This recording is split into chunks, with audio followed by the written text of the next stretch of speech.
don't worry too much upon seeing the title. I have not fallen to the top 10 Slop Factory demons quite yet, but there's just not really a way to make this video without it being some kind of bulleted list, and if I condense my talking points down to 10 specific things and call it a top 10 list, then, hey, people will click on it more. You clicked on it, so can you even disagree with me? Yeah, that's what I thought. Anyway, with XDE approaching its first anniversary, the netwaves are once again abuzz with talk of the next Xenoblade game. And unless you really want Xenoblade 2 DE in 2027, which would then push the next new game to 2029 at the earliest, there's a pretty good chance that whatever's up next is a brand new entry in the series. And given trends, we're likely to have seen at least a reveal trailer within the next 13 to 14 months. So, let's talk about things that I want to see in that game, not from a story or even combat perspective, but just general quality of life features that make things a lot more smooth to play. This is something about the series I don't often talk about, but I'm very passionate on this. Monolith has a tendency to nail a feature in one game, and then just either never bring that feature back, or bring it back in a worse form in later games. And when they made Xenoblade 1 Definitive Edition, where the entire point was to re-release the game so everything could be on the Switch with quality of life enhancements, they didn't put all of those new enhancements into Xenoblade 3. Then not everything from both 3 and 1DE made it into XDE. So this list is things that I think were done well in a specific Xenoblade game in the past, and they should put all of those in the next game without leaving anything out, even things I don't mention here. I will be avoiding story spoilers for every game, but given I'm talking about gameplay elements, some of which are not unlocked at the beginning, there are kind of subtle spoilers like that, even if I'm not going to talk about plot or show spoiler areas or characters. Number 1! I'm not doing that for the rest of the entries, don't worry. The maps. It is absolutely baffling to me that Xenoblade 1 more or less hit the nail on the head when it came to mapping, and they just never went back to that for the entire rest of the series. Arguably, even Future Connected doesn't do it as well as base game Xenoblade 1. While area design as video game levels has certainly improved since Xenoblade 1, the navigation system still leaves a bit to be desired. 3's maps are mostly functional, but 2's are an absolute travesty. You'd think that the game in the series that gives you the entire map the instant you step in an area would be the one that's the easiest to navigate in, but I still can't believe there's no elevation settings like 1 has. It's completely ridiculous. You can't see where anything actually is. Combine that with the quest tracking not being all there, and yeah, it's very hard to find your way through places unless it's a very linear area. And even then, the extremely linear Chapter 7 dungeon also is kind of confusing somehow. X is a bit of a different story. Yeah, outside the minimap you don't get drawn outlines of things, all you basically get is a satellite image, but I think that works for the open world exploration based game where discovering new things is kind of the entire point. So if the next game is more in X style open worlds, they don't really need to change anything from what X1 already did. XDE effectively didn't even touch anything like that on the map. If anything, the only change I'd make to an X-style game is to decrease the amount of stuff you get at the beginning. Basically do what Breath of the Wild and Tears of the Kingdom did, where you have to explore to unlock certain regions of the map. I don't mean Ubisoft Towers when I say this, but if the premise of the game allows it, I think it would be cool if you needed to actually install the probe in an area in order to get map data for its vicinity. You could still see what terrain looks like through grayed out segments, it's just an indicator that you haven't gotten the probe there. And I think it would be neat if, yeah, you get some starting map data for every area, and maybe by completing side quests or talking to NPCs you can get a bit more, but installing a probe actually launches a camera up that scans the segments in the vicinity and gives you more detailed map data for them. My biggest criticism with Xenoblade 1's maps, and this is mostly a level design thing, is that there aren't as many skip travel points as there need to be. Agora Shore, several parts of Bionis Leg, Valak Mountain, you know the drill when it comes to that kind of stuff. But one thing that does need to be both retained from 3 and refined is the options on skip travel menu. Base 3 had a genuinely good idea. When you skip travel, you can also choose to change the time in one swoop in case you need to go do a time-sensitive thing when you get there. The only problem is it was not optional, so there was no way to guaranteed retain the time you were already at, and the default option was morning, which meant unless you were walking around without skip traveling for an extended period of time, or went out of your way to press a shoulder button to change the time, you were basically perpetually locked in a loop of 8 AM to 2 PM, which means you never even get the sun in a different place in the sky on top of no night themes. The fix for that is really quick and simple. Just add a 5th option on top of morning, afternoon, evening, and night and make that the default. No time change.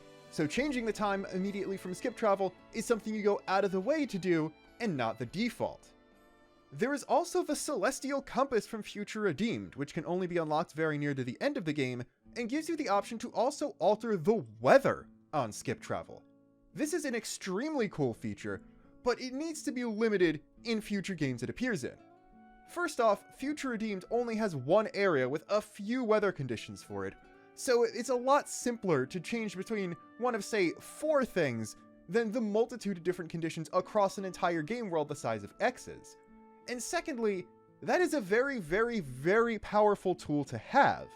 While yes, in previous games in the series, there were certain weather-locked things, and again in X, weather provided different buffs, being able to change weather at will doesn't seem like something you should just kind of immediately have, if that makes sense. I think giving it out, not necessarily at the end of the game for every area in the game, but after doing enough things in a certain area makes sense. Like you either unlock it for discovering every skip travel point in that area, completing the Collectopedia for that area, or even just finishing the main story that goes through that area, instead of getting it immediately at the beginning alongside time change. And of course, along with time change, the default option should be keep the weather the same. I think Xenoblade 1's method of filling out the map as you explore and then getting the full one once you discover everything is okay and doesn't have many issues, but they need to implement it in a different way from how Xenoblade 3 did it, where it works the same way, but the areas are much bigger and much smaller in number, so filling out all the maps is basically an endgame cleanup thing, rather than a fun exploration thing you can do at the end of an area's story and before moving on to the next one, with the exception of story blocks or high-level enemies. Basically, the Etia region in 3 is composed of 6 different sub-regions, which you can tell by the changing music and ignoring colonies and stuff like that, and the map should fill in each of those sub-regions, rather than in the entire major map as a whole. That's just not granular enough to get any use out of the map whatsoever. Number 2. This is a much smaller talking point, and not something I'm particularly worried about them not implementing in the next game, because it mostly made it from Xenoblade 1 DE into 3, and then 3 into XDE.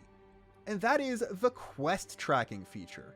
My usual spiel is that it wasn't until the 2020s when Xenoblade quality of life features really started being something I considered good, but it was actually the original X that really started that push when it came to quest tracking with the follow ball. Now, that didn't work particularly well on the original X, and honestly it sometimes works even worse in XDE for some reason, but that did eventually lead to Xenoblade 1 DE's minimap dot thing, and eventually Xenoblade 3's line on the ground that just directly points you places. I think that kind of thing is plenty good, just to do that for any sort of quest that just requires you to go places or kill one specific enemy. The thing that I think makes things slightly too easy though, is when it's gather X items or defeat X type of enemy. If it's just an overworld collectible, I don't know how necessary it is to highlight every single instance of that collectible on the map as a quest objective, when they could just highlight a region of the map where they're most frequently spawned. I get making black liver beans extremely easy to find, but it does kind of clutter up the map when you get a million pop-ups just for one quest, so I think that on the overall map, it should just be a region where things are most commonly found, and same for enemies that drop an enemy item you need, or enemies you need to kill, and then only on the minimap and looking physically at item orbs or enemies in the overworld do you get individual pop-ups per location. Number 3. Xenoblade 1 DE's Expert Mode. 2 was the game that actually introduced the idea of bonus EXP and leveling up additionally at will outside of battle, but it was 1 DE that fully perfected it, even though basically everything was first introduced in 2. In base game 2, you can only use bonus EXP to level up in a normal New Game playthrough, but in New Game Plus you can also level down, banking additional bonus EXP on top of what you'd already earned. Xenoblade 1 DE made the incredibly intelligent choice to not lock that behind New Game Plus. At that point, the amount of EXP you get is purely a maximum level, and for difficulty purposes, you can raise and lower that whenever you would like outside of battle, which means it is literally impossible to be over-leveled for any content in the game, because if you are, you can just lower yourself to match the level of whatever enemies you're going up against. And then Xenoblade 3 locked leveling down behind beating the game again, for literally no reason, in a game where it was even easier to get overleveled than Xenoblade 1 DE. And then Xenoblade X DE doesn't have a level down or bonus EXP feature at all, even though they increased the level cap to the point where if you're like level 70 or above, the level design doesn't work anymore because literally no enemies in the world will target you unless they're ambush spawns. Bonus EXP should work exactly the way it does in Xenoblade 1 DE for every game for the rest of the series, unless the concept of leveling is changed fundamentally from how it's been so far. The only caveat to this is there need to be different difficulty settings on top of expert mode allowing you to change your level at will, which is not something Xenoblade 1 DE really did. I have no problem with single-player games including a casual or story mode, whatever you call it, that effectively trivializes all gameplay, as long as normal and higher difficulties aren't also trivial, which happens way more than it should. Xenoblade 1 DE calls changing levels expert mode, but it's not a harder difficulty. 1 DE only has casual mode and then normal mode, which is the original game's difficulty, but it kind of acts like expert mode is a hard difficulty, when all it does is allow you to balance out your levels to get the intended on-level challenge from normal mode. Xenoblade 3 launched with easy, normal, and hard mode, so just adding expert mode's level changing on top of that is the ideal way for a base game difficulty to be. One tweak that does need to be made to Xenoblade 1 DE expert mode though is the minimum level, because in that game you can only lower a character's level down to their minimum join level, while in Xenoblade 2 you could level any character down to level 1, which made challenge runs a lot more interesting, although they were locked to New Game Plus when you already had a bunch more resources. So you should be able to bring everyone down to level 1 regardless. 2 also had an easy, normal, and hard mode, but Bringer of Chaos was only available if you had the DLC, which I think is a mistake. I think just the regular hard mode should be in the game from the beginning. And then on top of that, if you had the DLC, there were also difficulty customization sliders, which I do think are okay to make a DLC thing. As long as the easy mode is easy enough, you don't actually need sliders to make things even easier than that. So technically they only exist for more customized normal or hard challenges, but hey, if you want to make things even easier than easy to see how quickly things die, you could do that too. The other thing that 2 did with its bonus EXP that I thought was really cool was the ability to spend it in New Game Plus, giving you upgrades or items that are obtainable elsewhere in the game, but doing it this way massively reduces the grind. This is a great feature because I think on your first playthrough, 100%ing the game in Xenoblade should always be done as a New Game Plus or post-game thing, and not during your main story playthrough, so I do think this is a feature that should be in every future game to include bonus EXP. Number 4. This is the beginning of a trilogy which is just make things more like X even in non-X games. And the first part of that is the Hopper Cam. X's maps are intentionally not as detailed as Xenoblade 1's are, but one way it makes up for that, in addition to just being able to fly eventually, is the fact that you can launch a drone camera above you to get the lay of the land at any point outside of battle.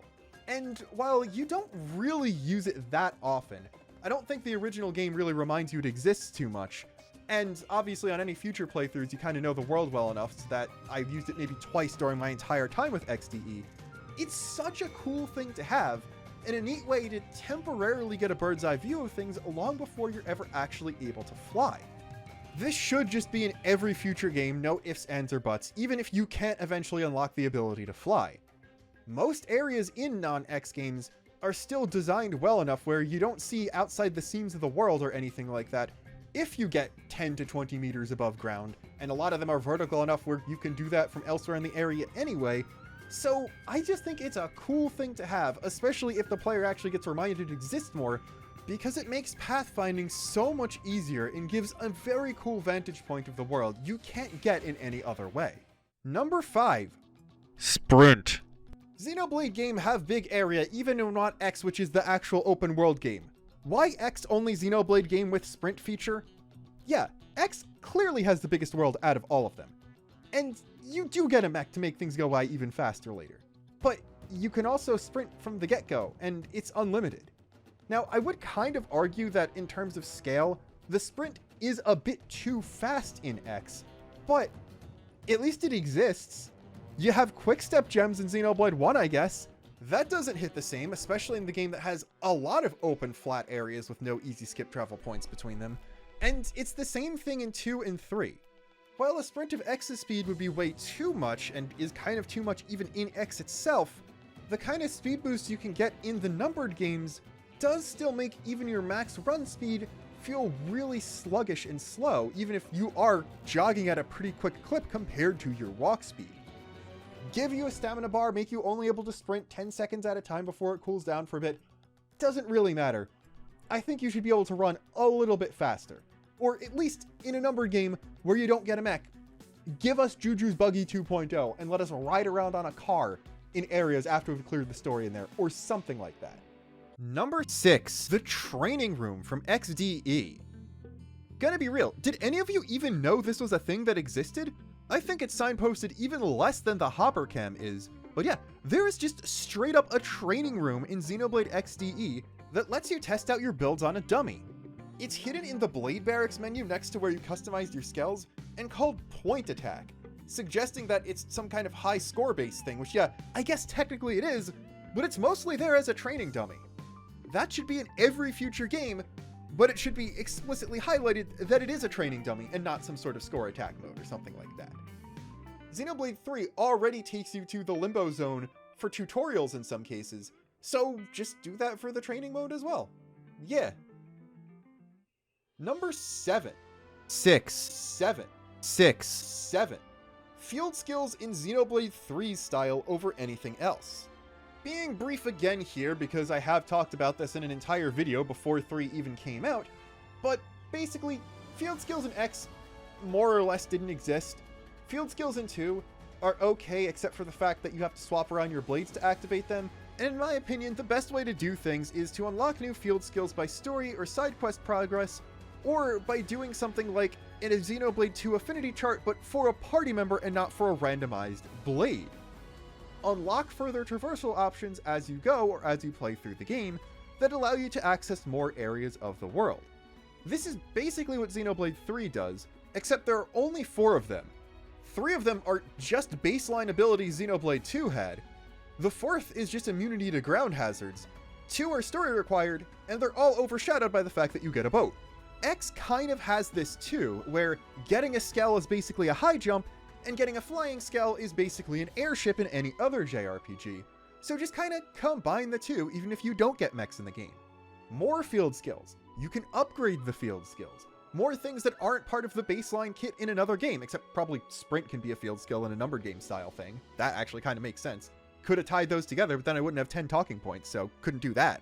I've been saying for a while that the way to gate traversal in non-X style Xenoblade games is to just make it more like a Metroidvania. Give you more traversal options that unlock further ways to go through the map, but also ways to go back and find new nooks and crannies in areas you've already been to. Just give the party a grappling hook. Give them a high jump or something like that. Power frames exist. Give the party those halfway through the game and make that justify an in-universe stat boost or something like that. Make the ice physics start out in the Xenoblade 2 style and then unlock Xenoblade 1's super slidey, super mobile physics as you go. Just don't lock things like climbing vines, which were something you could do within the first 45 minutes of Xenoblade 1, behind a field skill that takes 10 hours to unlock. Number 8. Xenoblade 1 and X style Collectopedia. They almost brought this back for Future Redeemed, but it's not quite enough. We need Collectopedia pages for each area in the game, and we need proper descriptions for each collectible too. Those are some of the biggest, most charming pieces of minor world building in 1 and X, and then Xenoblade 2, the game that I think kind of has the most world building out of the numbered trilogy, doesn't do anything like that despite having more areas and more collectibles. It's a shame missing out on that little bit of flavor text, and, you know, the extra Collectopedia rewards don't hurt either. I do think 1 has the best implementation of this, because X's Collectopedia pages are just one for each of the 5 continents, and that's it. No guidance on where in each continent each item can be found, when some just straight up don't appear throughout most places. Basically, it's the same thing as in the maps in Xenoblade 3. If one big area is split into a bunch of smaller areas, each of those areas should have its own Collectopedia page. If it is an open world X style thing with several continents, then just split each continent into multiple biomes, like a plains, a mountain, a forest type thing, so that you may have one beach on the southwest coast and one beach on the northeast coast of the continent maybe, and those have the same collectibles, while the big mountain range on the west coast and the one small mountain on the southeast plain also have the same stuff. Then the southeast plain has all that stuff alone because maybe that's the biggest area. That kind of thing. On top of that, X's enemy index also needs to come back. It almost made it into Xenoblade 2. An almost perfect version exists in Future Redeemed, where you can pin certain enemies and have them tracked like quest items, and it lists their drops and stuff like that. But it's also missing as good a classification as X's Enemypedia had, and it doesn't have all the different lore details that explain the biology of different stuff and give additional entries to bosses and things like that. Future Redeemed effectively does also add a unique monster checklist, which I think is a fantastic idea and should also be rolled over into any future games. And while we're talking reference menu features, don't skip adding an event theater like XDE did either. Number 9. The Mirren Archives / Xenosaga 3 Term Database. One of the new features in XDE I was most excited for was the Mirren Archives, a database of terminology and story recaps that could be accessed through the main menu. I think it was a fantastic addition, but this is our one case of it not being something 1DE or 3 did that wasn't carried over into XDE or the like. It was a case of something in Xenosaga 3 that was done perfectly the first time and should have been carried over. Xenosaga 3's glossary is gigantic, easily allowing people to catch up on things they might have forgotten about from the first two games, almost providing enough information to explain Pied Piper and Missing Year, which remake should probably include those on disc instead of making you track down a Flash video from 2006. And the entries were very long and more detailed. The XDE ones are no more than a few sentences to a short paragraph, while even background lore information can range from multiple paragraphs that require a scroll bar long in Saga 3. The longest lore descriptions in X are actually tyrant or species explanations in the Enemypedia, so I think the Mirren Archives really did not include enough terms and didn't include as long descriptions as it should have, though the increased amount of visual slides added was a welcome addition. Basically, just do the Xenosaga 3 thing but again in the next Xenoblade game. Longer, more detailed descriptions that don't just follow characters and main story events but minor terminology, including additional lore that might not necessarily be outright stated in the main story, and include links to related articles in each page. So if, say, Xenoblade 4 has a main party member who's a Blade, you can look through their character page, and then take a hyperlink straight to the Blade page to get an explanation on Blades, and if you scroll down to the Aegis part of the Blade page, you might see them mention Pyra and Mithra by name, and you can click on those and get a refresher on who Pyra and Mithra are if you didn't play Xenoblade 2. That is, assuming they're relevant characters in Xenoblade 4, which who knows about that, but of course that's just an example.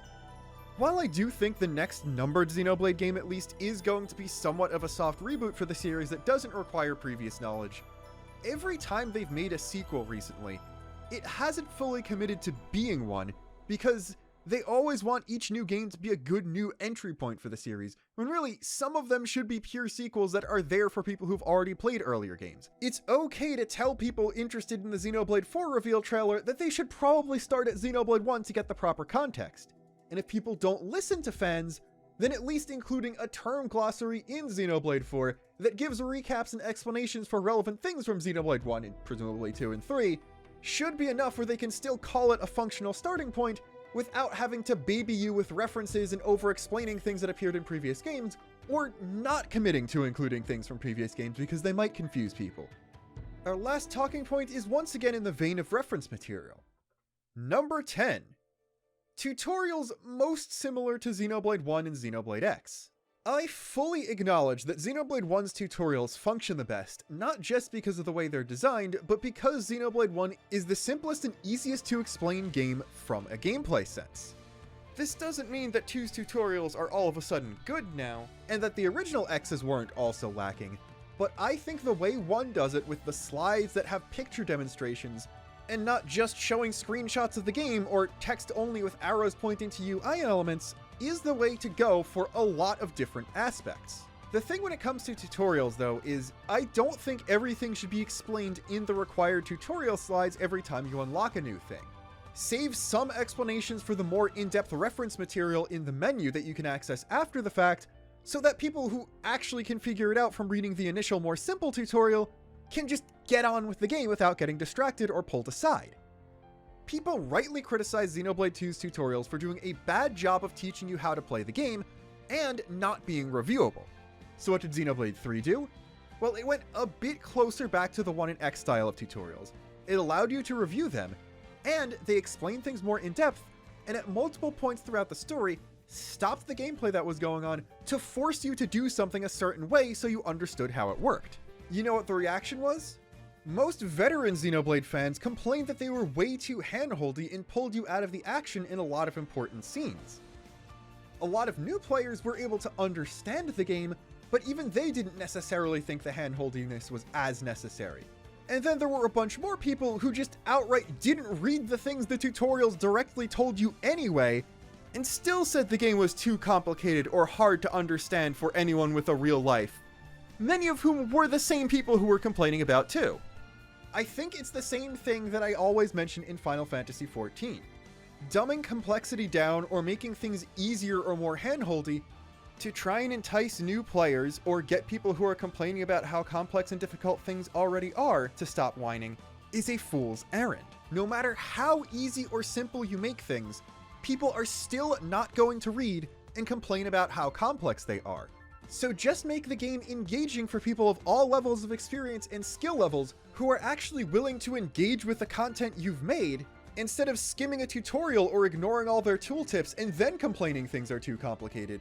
And just let people who want to be spoon-fed every victory alongside a pat on the back and a reminder of how cool and talented they are instead of playing the video game they paid to buy, get blocked from progression until they're willing to understand that they're supposed to be playing a video game. This is even easier to do in Xenoblade because it's a single-player game and the series has had very generous easy modes for 9 years now. If you're going to complain that tutorials are bad when they're bad, but then still ignore them when they do a good job of teaching you, and are too in-your-face and handholdy if anything, set it to easy and button mash until you win, and stop forcing your complaints to bring down the experience of everyone else who just actually wants to engage with the game on its own level and get the experience the developers are trying to give us. I'm not saying this to disparage people who play on easy mode for other reasons either. If anything, I think on all difficulties, the game should have several basic mechanical knowledge checks. Not things that are difficult in terms of execution or build crafting, but something as simple as use this specific battle mechanic the correct way against a certain story boss in order to make them vulnerable, in a way that still makes players who are playing on easy mode for speed, comfortability, or accessibility feel accomplished with something, while still stonewalling those who don't want to read.